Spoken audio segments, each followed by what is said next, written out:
Hi, I'm Louis Sun. Welcome to my YouTube channel. On this channel we talk about vibration, consciousness, and perceiving the essence of all things. In today's video we're going to be talking about a very prevalent pattern in humanity and maybe even going a little bit deeper with it. So I hope that this helps or clarifies some things for you. This pattern is confusing or disguising self-deprecation as self-awareness or self-honesty.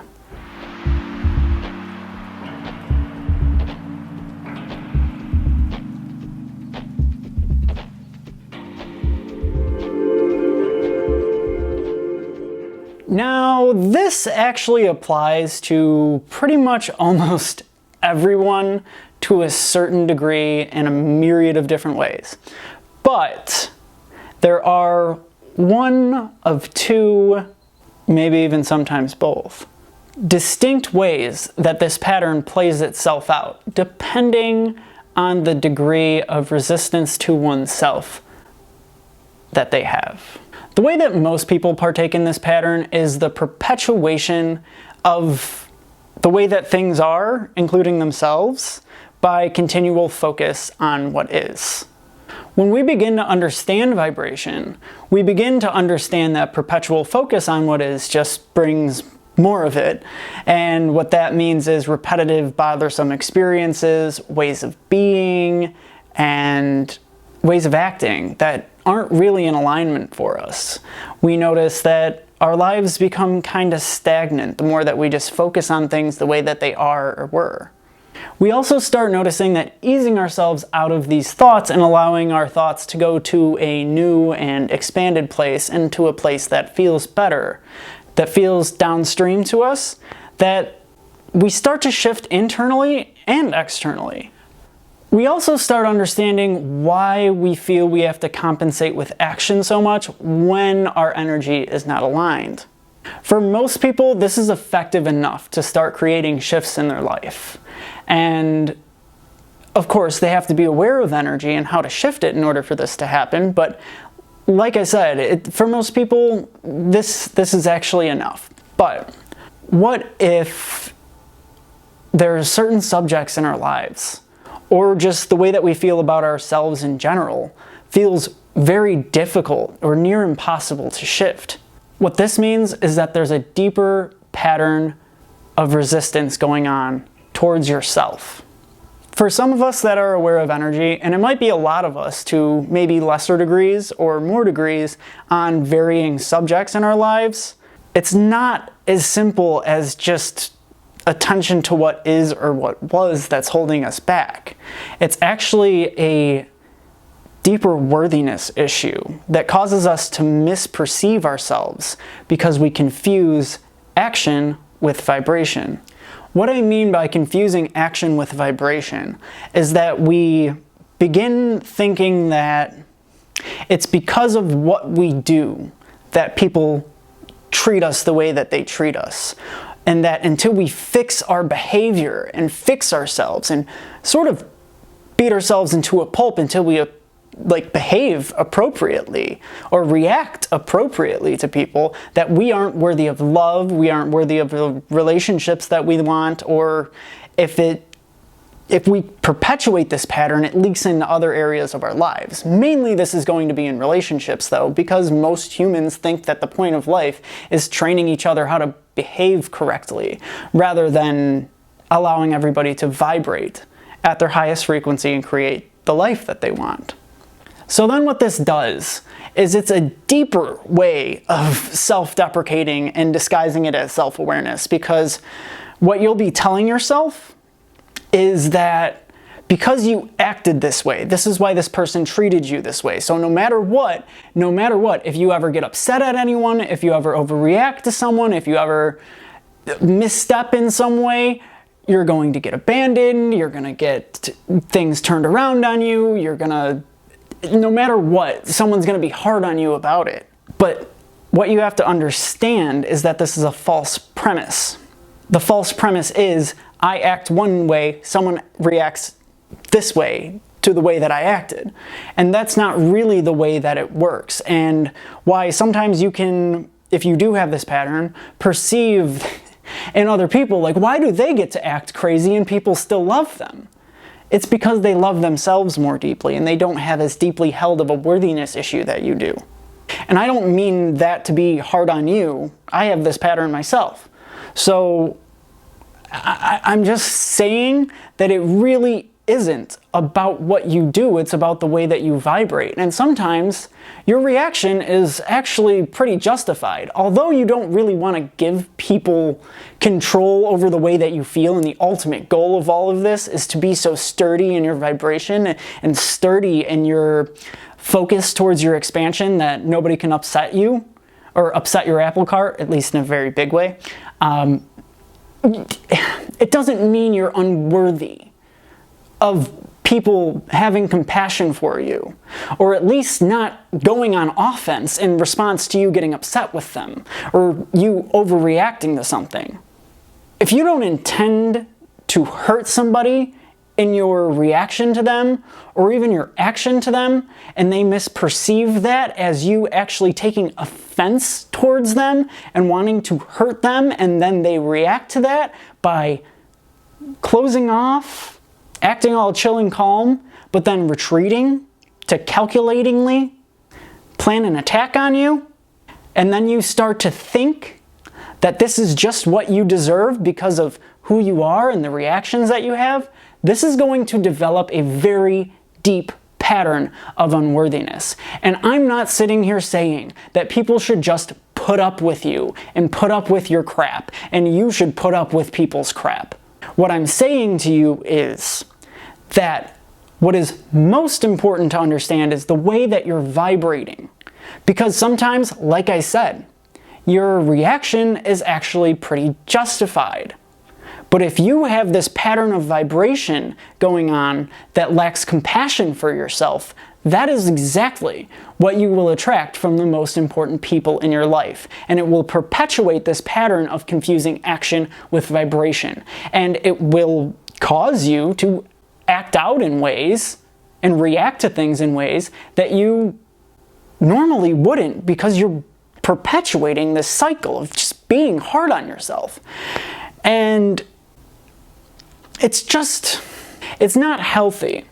And your action or reaction from a place of misalignment, even if it does hurt somebody, even if it is a little overboard or very overboard, that doesn't inherently warrant somebody to go on the offense towards you.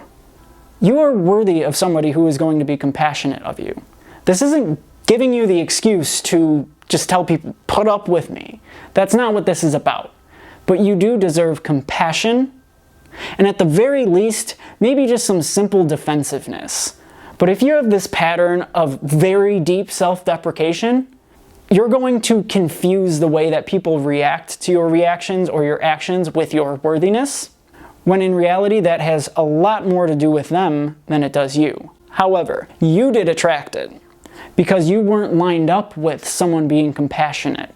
You were lined up with beating myself up for the way that I be, the way that I react, and sometimes even for the emotions that I have, which is awful because your emotions are your guidance system. Now, how do we fix this? I am in the process of doing this myself, and the only thing that's been working for me is to repetitively remind myself that I didn't have a bad intention behind reacting or overreacting in the ways that I did. And that I didn't deserve for someone to go on the offense in reaction to that. That I actually did deserve someone that was going to be compassionate towards me. Because I'm not the type of person that's going to just make somebody put up with my crap. I do try and, create shifts and react better to things. And sometimes I succeed at that, and sometimes I don't. And I deserve somebody who sees that. Not just somebody, because I'm not just talking about a romantic relationship or a singular person, but I deserve people in my life who have compassion for that. It took me recognizing that I don't really ask for much. But when people are treating me as if I'm this needy person that's constantly asking them and demanding things of them, that's when I started realizing, wait,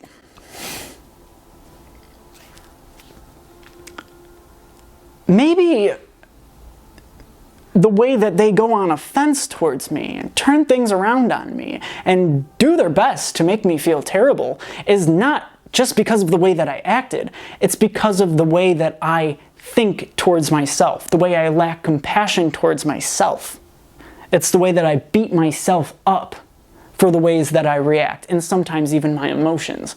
So the best way to start shifting this is to, do journaling every time you have a relieving thought about relationships or about situations that you've had in relationships. Journal about it and remind yourself that while yes, you could have done a whole hell of a lot better, and your ultimate goal is to not get so upset by what people do or don't do, that it's okay that you acted or reacted in the way that you did, and that you were doing your best, and that doesn't necessarily warrant somebody going on the offense with you and calculatingly trying to attack you and perpetuate your insecurity. That's not an inherent... It's not inherently warranted for reacting poorly to a situation. And you have to remember that they could have actually reacted better to the situation as well. So whatever relieving thoughts that you have, yes, do that. And then it's getting to a certain point, and this is where I'm getting to right now, is sort of deciding to rebelliously not listen to those thoughts that really jab you in the solar plexus and say, wait, did you consider this? Or maybe they were right, or maybe I really am terrible. Maybe I really did just deserve this. Those thoughts you need to decide to rebelliously ignore at a certain point. If you're not ready to, and if it pulls your attention away from your reality, if it pulls you into the negative too fast, you're not going to be able to just halt that resistance right there without perpetuating the resistance. So, like I said, do your best to release, find that space of ease, and even if you can't get to positive emotion, even if you're going from a place of powerlessness and insecurity to a place of blame, which is a little bit higher on the emotional scale, then that's fine. Write that blameful thought down. So you relieve yourself a little bit. You have to find relief from this if you find yourself in this pattern of disguising self-deprecation, this deeper pattern of disguising self-deprecation for self-honesty. You have to relieve yourself. And once you get to a certain point, and when you're feeling ready, and maybe you'll be ready and then not ready, and then ready and then not ready, but when you have that feeling of readiness to just let a thought pass, when something triggers that thought, or when maybe even just feeling good and in alignment triggers that thought, because that happens to me a lot, you just rebelliously begin ignoring it, because you have to understand that this pattern of thought is trying to motivate you from a place of fear, insecurity, guilt, or shame in order to please somebody else, or in order to give somebody else the upper hand so that they don't abandon you or neglect you or whatever it is. And maybe, just maybe, that person isn't necessarily for you, at least in a very up close and personal way. And you have to remember that. And any thought that is trying to motivate you from that, this is the deepest part of this. Any thought that is trying to motivate you from that place of fear and insecurity and shame and guilt is not a thought that you should listen to. And it's a pattern that almost everybody learns with the way that we structure our society, the way we structure our families, the way we structure our please me, I'll please you, weird, confusing, I'm not aligned with my own source energy way of being. It's really important that you begin ignoring those thoughts when you feel ready to, because a thought of clarity feels not only just relieving, which relief is enough, but When you get yourself into alignment, that's when you receive thoughts of clarity and intuition and how to move forward. But those thoughts that are pulling you and telling you to address something and fix something within yourself, that is your unworthiness speaking. And that part of you is extremely delusional. In sum total, when it comes to this deeper pattern, just really understand that you're really beating yourself up by telling yourself that you really just deserved this because of the way that you acted, or because of the way that you feel, or because of the way that you reacted to something. It's a lot of people not wanting to own up to being kind of crappy towards you, or very crappy in some instances. And this isn't to say go out and try and make people accountable. That does not work. It's annoying, and even if you get them to, you feel weird and like you're trying to dominate them, and that's just annoying. It's just about you relieving yourself of this pattern of like, hey, I actually deserve compassion, or maybe even I deserve maybe even just some simple defensiveness, because that's at least easier to deal with. But when you're having a reaction to a situation and someone calculatingly goes on the offense towards you and attacks you in an attempt to perpetuate your insecurity, just know that that person does not have good intentions for you. And I'm not defining them as a person, as a whole of who they are, but they're probably not super for you. I'm just saying. But anyways, once you relieve this, then you can get back to probably how other more easy subjects feel in your life, where you're just able to remove your attention from what is and stop pigeonholing it like most humans do, and move on to focus in the direction of your expansion. But yes, if you do find yourself in this pattern, just start being really easy on yourself and just know that you do deserve and are worthy of much better, even if you don't react to things perfectly yet. Much love. Just imagine begging the universe, just like, could I please just get the shackle of some simple defensiveness? My mind can no longer handle the intellectual dishonesty and the personal attacks.